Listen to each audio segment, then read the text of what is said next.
560's mobile app at 560theanswer.com/mobile or text the word app to 64636.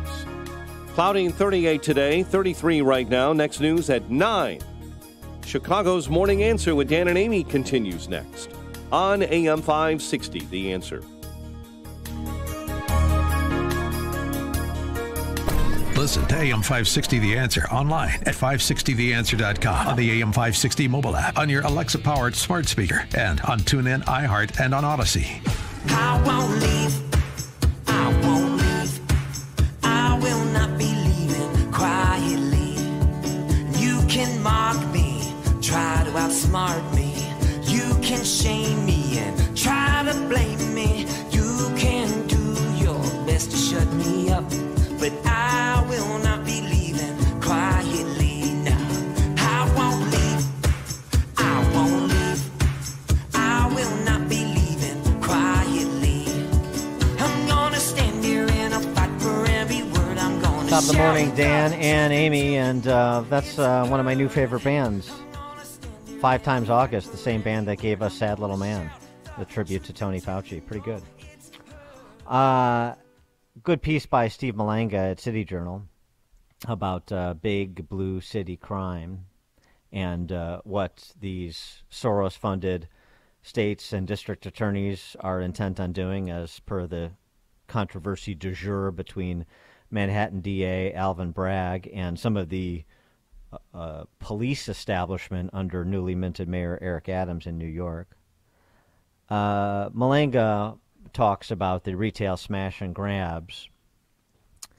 In the past 10 years, nearly half of all states have boosted their theft. 38 states now don't consider shoplifting a felony unless $1,000 or more of merchandise gets stolen. A 2020 National Retail Federation report on organized retail crime found that 2/3 of retailers in states that had raised their felony shoplifting minimums reported, unsurprisingly, growing retail theft. And, of course, we know the stories in San Francisco and Chicago and around the country, and we know what's happening as grocery stores and drugstores are pulling their franchises out of those cities for that very reason. And then, this speaks to the larger issue of treating criminal behavior as not criminal behavior encourages not just that criminal behavior, but escalating criminal behavior. New York City retailers have been menaced by a thief known as Man of Steel, arrested 57 times through the first 9 months of 2020 alone, including 46 times for shoplifting. He's one of 77 habitual criminals with at least 20 shoplifting arrests walking New York streets, thanks to the bail reform law there. And, of course, thanks to all sorts of laws and judgment calls in Illinois, we have, what did Cook County Sheriff Tom Dart report? 100 people charged with murder who are on the streets with electronic monitoring, a program that has seen a significant fail rate in terms of proper monitoring by either the Cook County Sheriff's Department or this nebulous electronic monitoring program run by the chief judge of the Cook County Circuit Court, Tim Evans. And why there are two different electronic monitoring programs and the sheriff doesn't know how the chief judges operates is beyond me. And you also have, carjackers that are out on electronic monitoring, sex offenders, rapists, you name it. They're all out there, runs the gambit.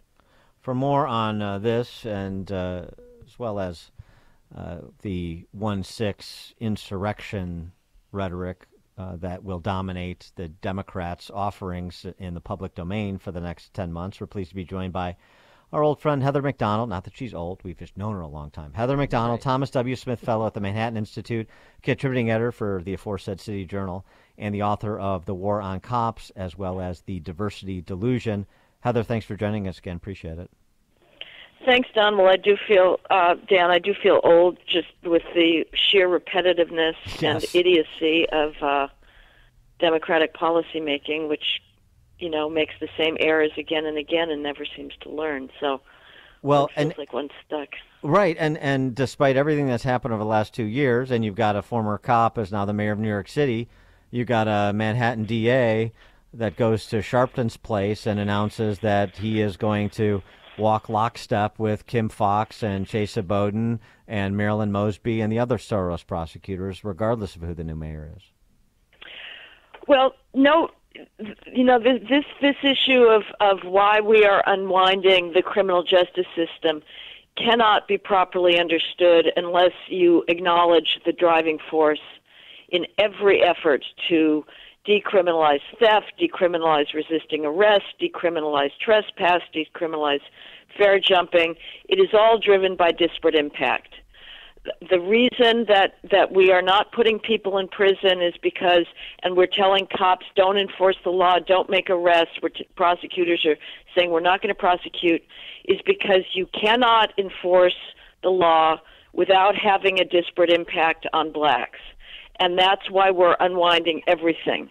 We've decided we would rather allow criminals to be on the streets preying overwhelmingly, disproportionately on minorities than put blacks in jail. And this is a completely counterproductive policy. The reason that criminal enforcement has disparate impact is not because our criminal justice system is racist. It is not. It is fair. It is one of the best law enforcement systems in the country. It is surrounded by protections on defendants. It is because the crime disparities are so high. And the solution to that is not to stop enforcing the law. It is to work on the real root cause of crime, which is family breakdown and a culture that celebrates opposition, that fails to put enough emphasis on bourgeois values. But we can complain about what's going on all the time. Unless we're willing to take on the charge that racial disparities in the criminal justice system reflect racism, systemic racism, which is why Kim Foxx does what she does, which is why Alvin Bragg, the new Manhattan DA, is going to say, you can resist arrest and we're not going to prosecute you. Unless we rebut that claim of systemic racism, the left is going to continue winning. With respect to the January 6th and talking about systemic racism, the argument is being made among many that the rioters, or as the left would say, the insurrectionists, the coup d'etat, President Biden said yesterday, the failed coup d'etat, he said yesterday in Atlanta, is in part inspired by racism, the systemic racism. It was mostly white people. It's white people from urban metropolitan areas who are seeing the percentage of white people in those areas decline, and they buy into the great replacement theory that whites are being replaced by minorities, and this goads them into acts of violence to protect their privilege. That's sort of how I understand at least part of the argument that's being made by the left. It's absurd. There was a disappointment that hung over this one-year anniversary because the federal government, the FBI, Department of Homeland Security, National Intelligence Directorate have been predicting white supremacist attacks for the last year. Yep. None of that happened. What went on January 6th, I am not going to minimize it or justify it. I'm also not going to exaggerate it. It's hard to find the proper balance of saying this is a bad precedent and you do not get to assault cops. That puts you in the same category as the thugs who've been rioting for the last 2 years and have actually been killing cops. I mean, no cop was killed on January 6th. And I don't think they were at lethal risk. Nevertheless, you have to respect law enforcement. But to say that this is, driven by white supremacy is just ridiculous. These were people who sincerely, I believe, wrongly believed that the election was rigged. The problem in talking about it is they sincerely believe that. And if you believe that, then they see themselves as the ones who are defending democracy, not tearing it down, and against those who are the threat to democracy. So it's a hard nut to crack of how you evaluate their actions in a way that would make sense to the people who were engaged in this idiotic brawl. But it is not about race. I mean, it's ridiculous. Americans are so eager to be post-racial. Students are so eager to be post-racial. They show up to school. They just want to make friends, do as little work as possible, get a degree, and the huge apparatus of racial grievance gets its fingers in them as soon as possible and tells them, if you're white, you have to think of yourself as an oppressor, and if you're minority, you have to think of yourself as oppressed. Do not think of others as individuals. Think of themselves as members of groups that are either evil or inevitably virtuous and victimized. But Americans, by and large, this is not a racist country anymore. It was a racist country.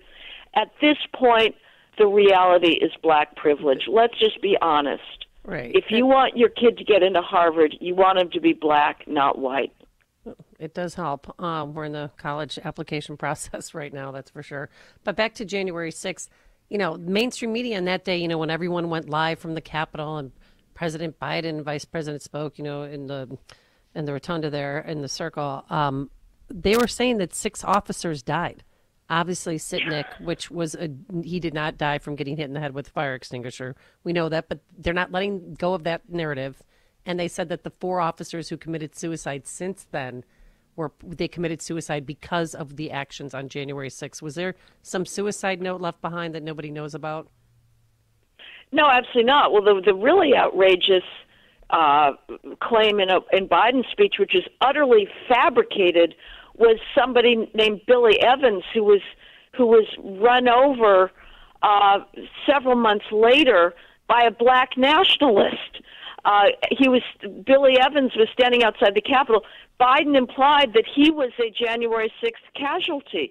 What? They are so desperate to get up their head count. The only person who was killed on that day was Ashley Babbitt, and to me that looked like a patently unjustified shooting.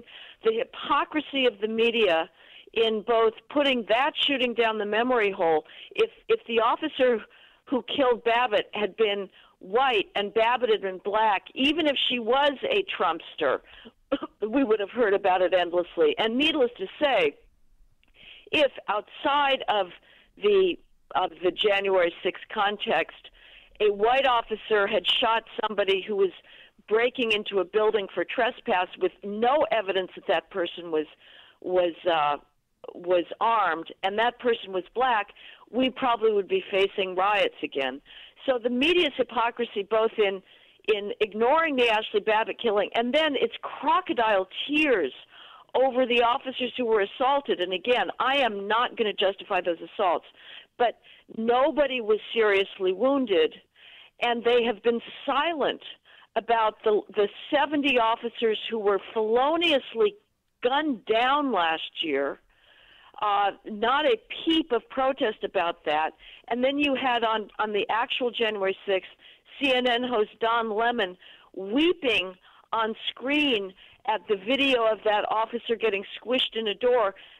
Don Lemon has never cried at the officers who've been ambushed. He did not cry at Kiana Hawley, the Baltimore police officer who was sitting in a squad car at 1:30 a.m. in South Baltimore several weeks ago, and who was cold-blooded assassinated in her car, shot in her head, put on life support for a week, and then taken off it and died, leaving 4 children behind.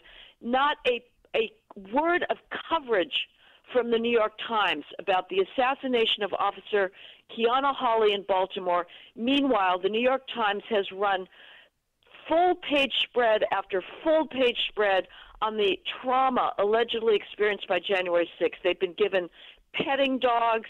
They've been given psychological counseling, therapy.